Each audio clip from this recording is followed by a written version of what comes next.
Hey guys, welcome back to Smells Like Teen Angst. I'm Keiki, and today we're going to be talking about the Netflix original film, Damsel.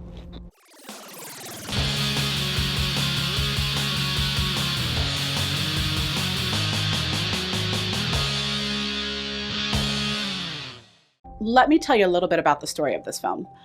Millie Bobby Brown plays a princess named Elodie, whose kind of whole role, like in any sacrifice for your community story, is to marry and benefit of her kingdom, which is basically just a castle on a stack of rocks. However, they think money will solve that, and her family has received an offer for Elodie to go marry some super loaded prince off in a different kingdom, and Elodie, being the freaking martyr she is, accepts and goes.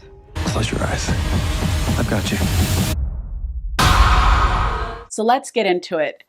Damsel is Netflix yet again, another foray into the fantasy world.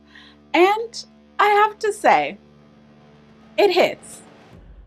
I'm typically not a big fan of Netflix fantasy films. Shows, however, different story.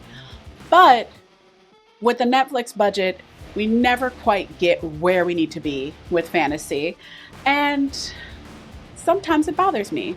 However, in this film, Millie Bobby Brown excelled. I believed her the entire time, and her power as a character and leading lady in a film was definitely good enough for me to overlook this CGI dragon that drove me crazy the whole film.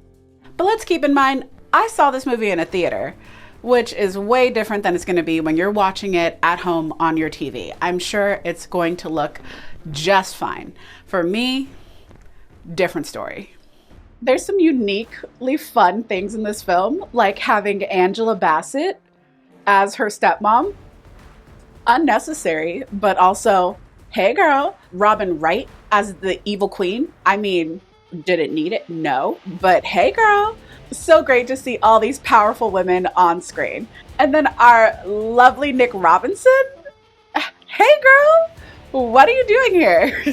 I was surprised. The cast did not need to be this heavily loaded.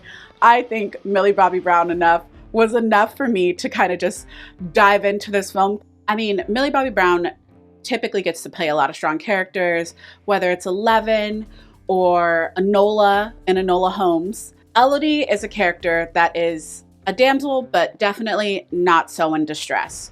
We don't see her kind of going through this whole four-way of learning to be a strong character. She comes in as a strong person, very sacrificial, very much doing this for everyone around her, and isn't crying about it. It's great to see her standing in that power. And although I'm loving seeing her do more full-length films, I really hope that people seeing her in this character kind of inspires her team to find a way to get her out of the Netflix umbrella. I'm not saying that Netflix is a bad place. I'm just saying, you're bigger than that. Let's be bigger than that. While I enjoyed the story, I have to say it's not perfect. We will get into it in the movie where Elodie ends up in this cave and she's running from this dragon, and I feel like we were running forever, on and on and on. I didn't need that much. I really needed the summit to how we're getting out of here, and I felt like it took a really long time to get there. I mean, personally, it felt like for me that this film did a really good job building a really beautiful world with a lot of characters, a lot of actors who all had a great point of view, but then we spend an entire hour of the film Millie performing with herself to this dragon in a cave, and it's just endless. Aside from that, things that happened in the cave were great. The creatures were really magnificent. The dragon story, loved getting that. The history of all the other women who have died in this same sad situation, and how even in death they're helping Elodie just a little bit kind of get to the point. But we could have just got to the point faster. I don't know. not really necessary, but you guys know I love to talk about clothes. And the costuming in here is just a little messy and disjointed. Like, we start in like this really like period timed, gilded of the age clothing.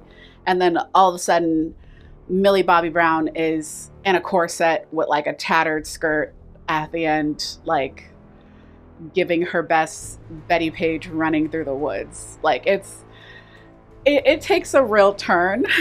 I don't know if it was really necessary, but it felt distracting.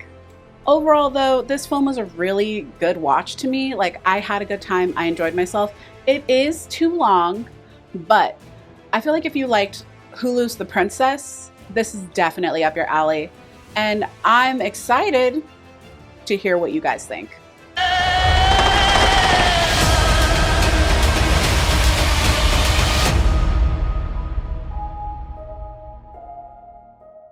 Thanks so much for watching. I will see you guys in the next one. Don't forget to like, subscribe, and comment down below to let me know what you thought of Damsel. And I will see you guys in the next one. Bye!